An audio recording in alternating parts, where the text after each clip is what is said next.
नमस्कार।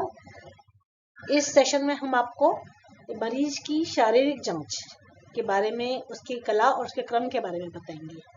हालांकि detailed lecture शारीरिक जांच का बाद में होगा।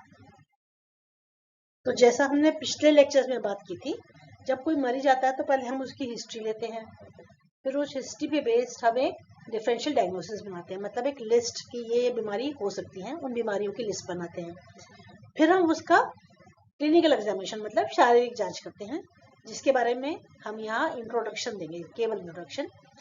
और जो शारीरिक जांच में आपको फाइंडिंग्स मिलती हैं और जो हिस्ट्री में मिली थी, उनको मिला के हम एक फाइनल लिस्ट बनाते हैं, रिवाइज्ड डिफरेंशियल डायग्नोसिस। तो इस सेशन में हम खाली शारीरिक जांच के बारे में आपको इंट्रोड्यूस करेंगे। तो मरीज की शारीरिक जांच और उसको समझने की कला समय के साथ बेटर होती जाती है, और फिर समय के साथ आपकी एक चेकलिस्ट नहीं रहती, आपकी एक आदत में शुमार हो जाता है मरीज की हर एक सिस्टम को ऑब्जर्व करना। आप ये देखोगे कि आप चलते फिरते लोगों में भी उन बीमारियों के साइंस नोटिस कर रहे हैं।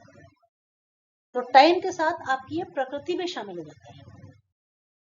आप देखोगे कि चलते फिरते लोगों में जिनसे आप रोज मिलते हो, उनमें भी आप देखते हो और नोटिस करते हो कि अरे आते तबीयत ठीक नहीं है, ऐसा लग रहा है और ये दिख रहा है। भले ही आप उसे बताओ या ना बताओ, पर आप नोटिस करते हो। और एक यही जो चीज है, ये पारखी नजर एक डॉक्टर को दूसरे लोगों से अलग अलग पहचान देती है। ये उसी बात को इसमें दर्शाया गया है कि शुरुआत में आप एक चेकलिस्ट इस्तेमाल करते हो, जिससे आप पेशेंट की पूरी जांच करते हो मरीज की, और धीरे धीरे धीरे आपकी आंख पारखी नजर बन जाती है, जो आपको चलते फिरते लोगों में भी लक्षण नजर आना शुरू हो जाते हैं, अगर होते हैं। तो मरीज की शारीरिक जांच का मकसद क्या होता है? एक तो जब आपने हिस्ट्री ली थी तो आपके दिमाग में कई सारी बीमारियों की एक लिस्ट तैयार हुई थी। तो उनमें से कौन सी बीमारियां की फाइंडिंग्स आपको मिलती हैं जब आप शारीरिक जांच करते हैं, फिजिकल एग्जामिन करते हैं, तो कौन सी मिलती हैं वो आप रहेंगे, और जिनकी फाइंडिंग नहीं होती उनको आप हटा सकते हैं। तो आप मरीज को एग्जामिन करते हैं वो फाइंडिंग्स देखने के लिए, जो आपकी जो लिस्ट बनी थी उनमें से कौन सी बीमारी को सपोर्ट करते हैं, किसको सपोर्ट नहीं करते हैं। दूसरा, जब आप पूरा जांच करेंगे अच्छे से, तो कुछ ऐसी फाइंडिंग्स मिलेंगी जो कि पेशेंट ने अभी नोटिस नहीं की, बाद में उनके सिम्टम आ सकते हैं, तो उनको टाइम से आप पकड़ सकते हैं। और तीसरा ये कि जब शुरुआत में अपने मरीज को देखा तो आपने उसकी फाइंडिंग्स नोट कर ली, फिर जैसे जैसे आप उसका इलाज करते हैं तो फाइंडिंग्स कम या ज्यादा हो रही हैं, इसके लिए आपको एक बेस लाइन तैयार हो जाती है। ये स्लाइड ये बताने के लिए है कि असल जिंदगी में जब आप डॉक्टर बन जाते हैं तो हिस्ट्री और एग्जामिनेशन, हिस्ट्री लेना और जांच साथ साथ चलते हैं। लेकिन जब आप इसको किसी सीनियर को प्रेजेंट करते हो, केस प्रेजेंटेशन करते हो या कहीं लिखते हो, तो इनको स्ट्रिक्टली अलग अलग लिखना पड़ता है, बिल्कुल कड़ाई से, हिस्ट्री हिस्ट्री में और एग्जामिनेशन एग्जामिनेशन के अंदर। तो जब आप डॉक्टर बन जाते हो, क्लिनिक में होते हो, तो ऐसा नहीं है कि हिस्ट्री पहले लेते हो फिर एग्जामिनेशन करते हो, दोनों चीज साथ साथ चलती है। जैसे ही आप मरीज से मिलते हो, आपका ऑब्जर्वेशन शुरू हो जाता है, आप उसको जांचना शुरू कर देते हो। जब आप उसकी हिस्ट्री ले रहे हो तब भी आप उसको देख रहे हो। उसी तरह से जब आप एग्जामिनेशन कर रहे होते हो, शारीरिक जांच तक पहुंच जाते हो, तो कुछ ऐसी हो सकता है नई फाइंडिंग्स मिले जिनसे आपको फिर से कुछ सवाल पूछने पड़े मरीज से, कि कोई नई बीमारी है जो हमने पहले नहीं सोची थी। तो अगर आपको यह लगता है कि मैंने पूरी हिस्ट्री नहीं ली है, तो ये कोई नई बात नहीं है। बड़े बड़े डॉक्टर्स भी ऐसा कर बैठते हैं, और फाइंडिंग्स आने पे पता लगता है कि अरे हमने ये चीज नहीं पूछी, तो आप वापस पूछ सकते हो। It is never too late. तो इस तरह से दोनों चीजें साथ में चलती हैं। ये आगे पीछे कभी हिस्ट्री एग्जामिनेशन, एग्जामिन के साथ हिस्ट्री, जब पेशेंट को डील कर रहे होते हो तो ये बहुत नॉर्मल है। लेकिन जब आप केस प्रेजेंट कर रहे हो किसी को या उसको लिख रहे हो, तब आपको हिस्ट्री और एग्जामिनेशन, जांच और हिस्ट्री बिल्कुल अलग अलग रखना है। जो भी आपने पूछ के इंफॉर्मेशन ली है वो हिस्ट्री सेक्शन में आती है, उसको आप एग्जामिनेशन में ना बोलिए। और जो आपको शारीरिक जांच में फाइंडिंग्स मिली हैं वो एग्जामिनेशन सेक्शन के अंदर चले, चाहे आपने पूछा कभी भी हो और देखा कभी भी हो, लेकिन जब आप प्रेजेंट कर रहे हो तो उनको अलग अलग सेक्शन में स्ट्रिक्टली रखना होता है। ये स्लाइड उसी बात को फिर से दर्शा रही है कि प्रैक्टिस में आपका हिस्ट्री एग्जामिनेशन दोनों साथ साथ चल रही हैं। बाएं हाथ को, और दाएं हाथ को दिखा रहे हैं कि जब आप प्रेजेंट कर रहे हो या लिख रहे हो तो हिस्ट्री बिल्कुल अलग है और एग्जामिनेशन सेक्शन बिल्कुल अलग है। यहाँ की फाइंडिंग वहाँ और वहाँ की फाइंडिंग यहाँ बिल्कुल फॉरबिडन है। मरीज की जांच तो एक्चुअली उसी पल से शुरू हो जाती है जब आप उनसे पहली बार मिलते हैं। जैसे हमने पहले बात की, जब आप केस प्रेजेंट कर रहे होते हो या केस रिपोर्ट लिख रहे होते हो तो आपको अपनी फाइंडिंग्स स्ट्रिक्ट कैटेगरीज में लिखनी होती है, हिस्ट्री, जनरल फिजिकल एग्जामिनेशन और सिस्टमिक एग्जामिनेशन, ठीक है। लेकिन जैसे हमने पहले बोला, क्लिनिकल प्रैक्टिस में जब आप पेशेंट से बात करोगे तो आप उसको शुरुआत से ही एग्जामिन शुरू कर देते हो। जैसे ही आप उससे मिलते हो, जैसे कि मरीज का हाव भाव, उसके चलने का तरीका, हाथ मिलाने का तरीका, उसके चेहरे का भाव, इनसे आप पढ़ सकते हो कि शायद इसको ये वाली बीमारी तो नहीं है, जैसा कि हम कुछ आगे स्लाइड में कुछ एग्जाम्पल दिखाएंगे। तो मरीज के चलने का तरीका जो है वो आपको बहुत कुछ बताता है, उसकी नसों की काम करने की क्षमता के बारे में, मतलब नर्व्स की, और जोड़ों की काम करने की क्षमता के बारे में, क्योंकि और शारीरिक और मानसिक तालमेल के बारे में। अगर किसी को चलने में आपको दिखता है कि अजीब तरीके से चल रहा है तो उसके चलने के तरीके से आपको ये शक हो सकता है कि इसको क्या है, जैसे कि किसी को दर्द है या उसकी जोड़ों में अकड़न है या उसकी नसें, नर्व्स में कोई वीकनेस है या कोई तालमेल, शारीरिक तालमेल में कमी है दिमाग और बॉडी में।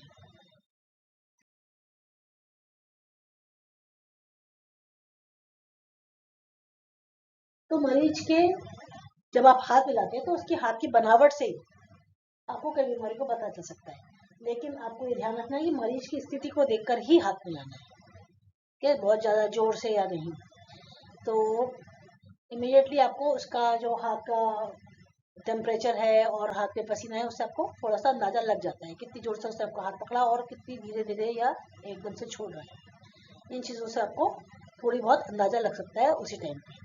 तो ये एक टेबल है जिसमें किस तरह की फाइंडिंग से आपको क्या क्या डायग्नोसिस का अंदाजा लग सकता है, जो कि आप डिफरेंशियल डायग्नोसिस में यहीं से ऐड करना शुरू कर सकते हैं, इसलिए टेबल दिया गया।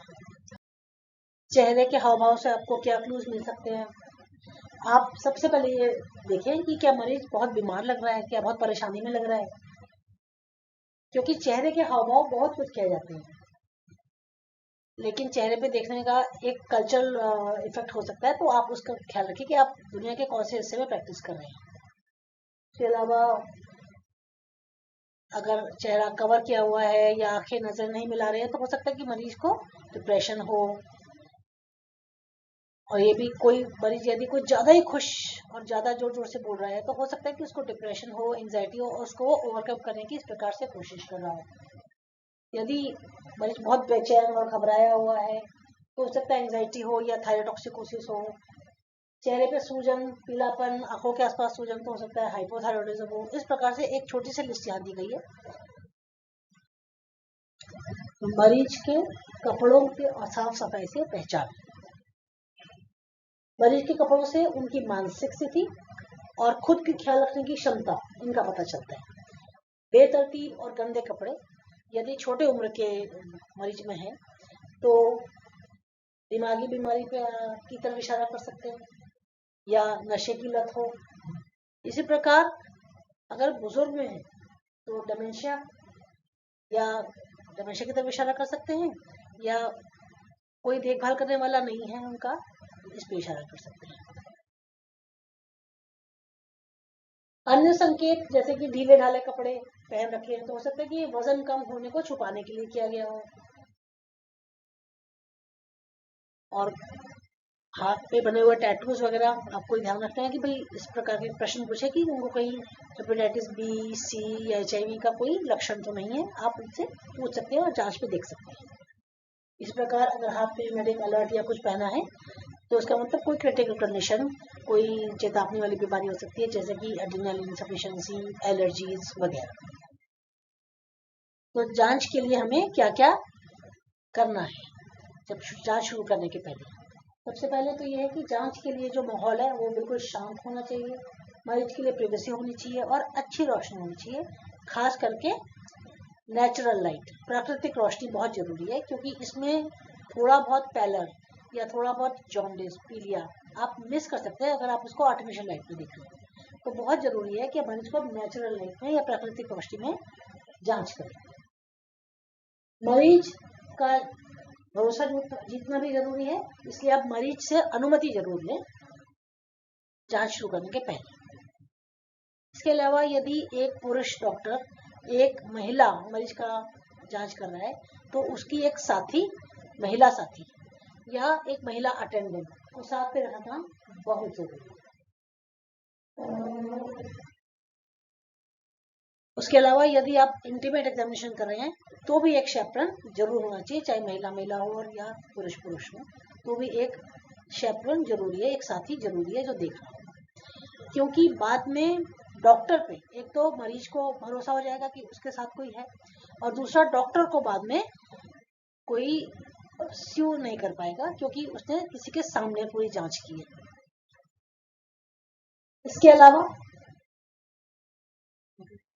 मरीज की डिग्निटी का ख्याल रखना है, इसलिए शरीर का केवल वही हिस्सा खोलें जिसकी आप जांच कर रहे हैं, बाकी को आप कवर करते जाएं। एक्सपीरियंस के साथ धीरे धीरे आपकी आदत में शुमार हो जाए। और उसके अलावा इन्फेक्शन कंट्रोल से जरूरी है, अपना हाथ धोने के बाद उसकी जांच कीजिए, उसके बाद भी हाथ धोइए, और कोई भी चीज जो आप यूज करें उसको सैनिटाइज करके इस्तेमाल करिए। वही बात ये संक्षेप में बता रही है स्लाइड कि सही माहौल, मरीज की अनुमति, साथी या शेफरॉन की मौजूदगी, मरीज की गरिमा को बनाए रखना चाहिए, और स्टेप 5 साफ सफाई का ध्यान। अब आप एक सुरक्षित जांच के लिए तैयार हैं। तो जांच की स्थिति और जगह, सबसे पहले आपको ये देखना है कि मरीज की हालत कितनी गंभीर है। यदि मरीज बहुत ज्यादा बीमार है, हालत गंभीर है, तो पहले उसको स्टेबलाइज करें, उसको स्थिर करें, और उसके बाद जब वो स्टेबलाइज हो जाए तब आप जांच जारी कर सकते हैं। और आप जब तैयार हैं आप मरीज की शारीरिक जांच करने के लिए, तो आपको 2 चीजों का खास ख्याल रखना है। एक तो जांच के लिए कौन सी पोजीशन लेनी है, और दूसरा मरीज की गरिमा को बनाए रखना है। तो जांच के लिए हमेशा मरीज के दाईं ओर, राइट साइड पे खड़े होना है, क्योंकि यहाँ से जांच करना हमेशा सही रहता है। क्यों? क्योंकि आप यहाँ से देख सकते हैं गर्दन की नसों को, मतलब जेबीपी, दिल की धड़कन को पैल्पेट करने के लिए, और पेट की जांच राइट साइड से सबसे अच्छे से होती है, सबसे ज्यादा आसानी से होती है। जो डॉक्टर लेफ्ट हैंडेड हैं, बाएं हाथ से काम करते हैं, उनको हो सकता है थोड़ी ज्यादा प्रैक्टिस करनी पड़े, जिससे कि वो राइट साइड से दाईं ओर से, मरीज के दाईं ओर से एग्जामिन करने के लिए सीख सकें। थोड़ा टाइम जरूर लगेगा, लेकिन ये आपको आ जाता है, आपकी आदत में शुमार हो जाता है। फिर जो मरीज है उसको 45 डिग्री की एलिवेशन पे, आधा बैठा आधा लेटा पे रखना है। लेकिन यदि मरीज को बहुत थोड़ी ज्यादा तकलीफ है, तो उसको उस स्थिति में रहने दें जिससे उसे सबसे ज्यादा आराम मिल रहा हो। जैसे कि हार्ट फेलियर में वो पूरी तरह नहीं लेट सकता, पेरिटोनाइटिस में उसको एक ही पोजीशन में आराम मिलेगा।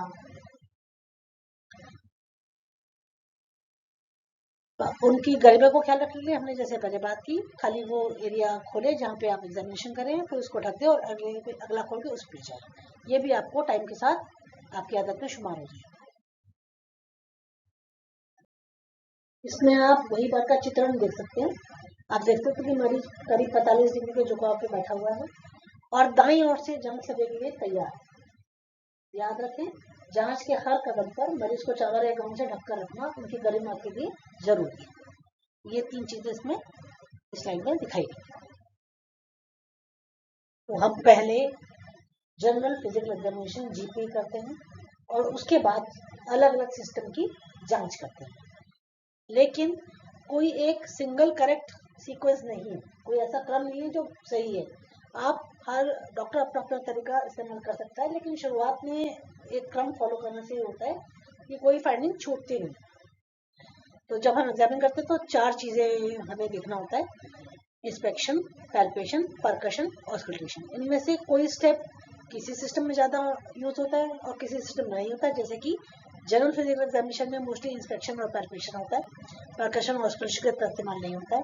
फिर अलग अलग सिस्टम में ये चारों चीजें किस प्रकार से इस्तेमाल करनी है ये आपको आ जाएगा जब आप एक एक सिस्टम पढ़ेंगे। जनरल फिजिकल एग्जामिनेशन में हम मरीज की स्थिति को देखते हैं ऊपर से। इसमें इंक्लूडेड होता है उसका वो कितने होश में है, उसके जनरल स्टेटस कैसा है, उसका बिल्ड कैसा है, उसके हम वाइटल साइंस चेक करते हैं, पल्स, ब्लड प्रेशर, रक्तचाप, रेस्पिरेटरी रेट, सांसों की गति वगैरह, उसका बुखार तो नहीं है वगैरह। उसके अलावा हम देखते हैं पैलर, इक्टरस मतलब पीलिया, साइनोसिस, क्लबिंग, लिम्फेडेनोपैथी और एडिमा। जनरल फिजिकल एग्जामिनेशन के बारे में ज्यादा डिटेल लेक्चर बाद में आपको दिया जाएगा। सिस्टेमिक एग्जामिनेशन मतलब शरीर के सिस्टम्स की जांच। अब छात्र अक्सर सिस्टमैटिक और सिस्टेमेटिक के बीच में उलझ जाते हैं। सिस्टेमिक का मतलब सिस्टम की जांच, तो वो सिस्टम हो सकता है cardiovascular system, nervous system, respiratory system. तो जो आप जनरल फिजिकल एग्जामिनेशन में बात करते हैं वो सिस्टेमिक एग्जामिनेशन होता है। और सिस्टमैटिक का मतलब कदम तर कदम, ताकि कोई चीज छूट ना जाए, कोई स्टेप छूट ना जाए। तो किसी भी सिस्टम को आप सिस्टेमिक तरीके से एग्जामिन करेंगे, तो सिस्टमैटिक तरीके से एग्जामिन करेंगे। तो ये फर्क है। तो जो हम करते हैं वो होता है सिस्टेमिक एग्जामिनेशन, शरीर के सिस्टम्स को जांच करना। कौन कौन से सिस्टम जांच किए जाते हैं clinically? Respiratory system, cardiovascular system, पेट की जांच, genito urinary system, musculoskeletal system या लोकोमोटर सिस्टम और नर्वस सिस्टम। और जो शरीर की जांच सिस्टेमिक एग्जामिनेशन है, इसमें और भी ज्यादा जरूरी है कि आपको ध्यान रखना है ये चार चीजें: इंस्पेक्शन, उसके बाद पैल्पेशन, उसके बाद परकशन और उसके बाद ऑस्कल्टेशन। किसी सिस्टम में कोई चीज ज्यादा होती है, किसी सिस्टम में कोई चीज ज्यादा होती है, लेकिन हर सिस्टम में ये चार स्टेप जरूरी होते हैं। तो हर सिस्टम की जांच में इंस्पेक्शन, पैल्पेशन, परकशन और ऑस्कल्टेशन आपको करना है। और प्रत्येक सिस्टम की जांच के लिए अलग अलग लेक्चर बनाए गए। ये थोड़ा सा आपको इंस्पेक्शन, पैल्पेशन, परकशन और ऑस्कल्टेशन के बारे में इसमें जरा सा बताया है। इंस्पेक्शन मतलब कि देखना, इसमें मरीज को छूने की जरूरत नहीं है, केवल आंखों से देखा जाता है। तो आप शरीर की बनावट, त्वचा का रंग, कोई घाव या सांस लेने का तरीका या कोई सांस लेने में तकलीफ है क्या मरीज को, आप इंस्पेक्शन में देखते हैं।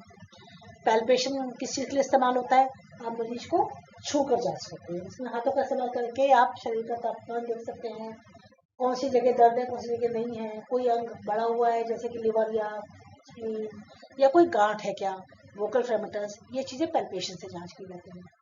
इसके अलावा है परकशन, मतलब कि आप शरीर की सतह को उंगलियों से थपथपाते हैं और उसकी आवाज से, दो उंगलियों से थपथपाते हैं। वो तरीका आपको कलर लेक्चर में बताया जाएगा। और इस तरह से आप ये बता सकते हैं कि शरीर के अंदर हवा है उस जगह में या ठोस है। तो ये परकशन का तरीका भी आपको अलग से बहुत इंपॉर्टेंट होता है, आपको इसकी प्रैक्टिस करने की जरूरत पड़ेगी। एक चीज बस इसमें ध्यान रखिए परकशन में कि जब आप किसी भी अंग की जांच करते हैं और परकशन करते हैं, तो जहां पे आपको खाली स्थान जैसा रेजोनेंट नोट का अंदाजा है वहां से शुरू करनी है, और जहां पे डल एरिया है वहां तक करते हुए जाना है, उल्टा नहीं। फाइनली ऑस्कल्टेशन, इसमें आप अपने स्टेथोस्कोप से शरीर के अंदर की आवाजें सुनती हैं, जैसे कि दिल की आवाजें, लंग की, फेफड़ों की आवाजें, पेट के अंदर की आवाजें वगैरह। एक अच्छी जांच के लिए आपके पास सही औजार होने चाहिए। तो ये उनकी लिस्ट है। जांच शुरू करने से पहले इनको तैयार रखें, अपनी एक किट तैयार रखें जिनमें ये सारी चीजें हों। एक आध चीज और भी हो सकती है, ये लिस्ट पूरी कंप्लीट हो सकता है ना हो, आपको लगे जैसे कि सूंघने के लिए कुछ है, वो भी आप अपनी किट में रख सकते हैं। और उस किट को हमेशा तैयार रखें, जब मरीज देखना हो आप बस उठा करके ले जाए। ये लेक्चर इन रेफरेंसेस पे आधारित है। धन्यवाद।